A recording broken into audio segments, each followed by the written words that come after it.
Hey everyone, and welcome to another edition of Everything We Know About.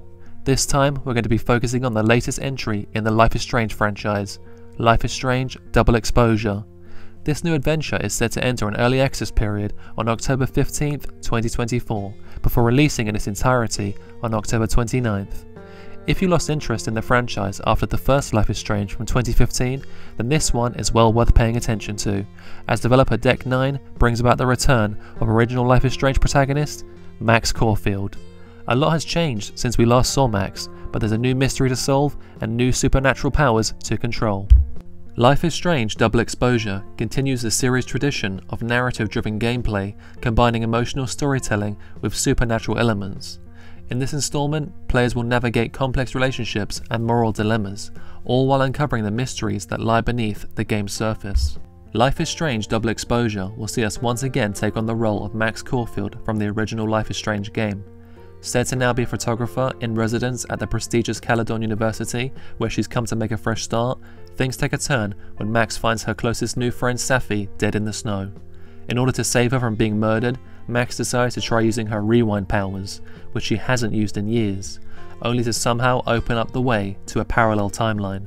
In one timeline, Safi is dead, but in the other, she's alive. Even so, in both versions of the reality, the murderer threatens to strike again, so it'll be up to us to prevent the same murder from happening in both timelines. Double Exposure is expected to feature enhanced gameplay mechanics, including improved decision-making processes that have a more significant impact on the story's outcome. The game will also incorporate new elements that challenge the player's problem-solving skills in unique ways. It appears the Life is Strange Double Exposure gameplay experience isn't straying too far from the established formula. You'll take control of a returning Max Caufield and lead her into another supernatural mystery. Chapter by chapter, you'll need to make difficult choices with far-reaching consequences. Naturally, some things have changed since we last saw Max.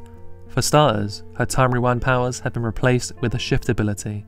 This allows her to open up the way to a parallel timeline and explore the two versions of reality she finds herself in at Caledon University.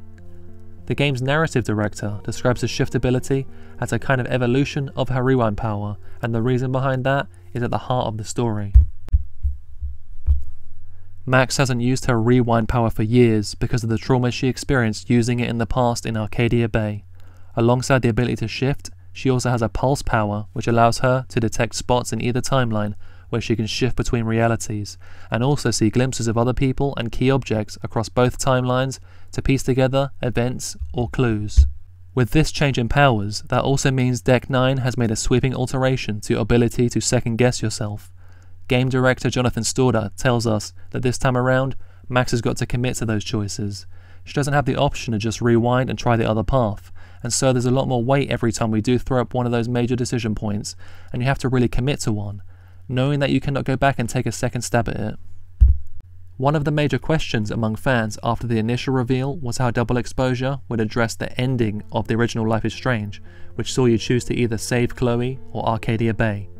As game director Jonathan Storter explained, Max's new adventure will respect both possible endings.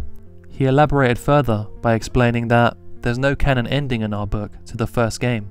Double Exposure will respect both endings in Max's thoughts, her journal, her SMS, her interactions with other characters, what she opts to reveal about her past to her new friends. It's all reflective of that final choice.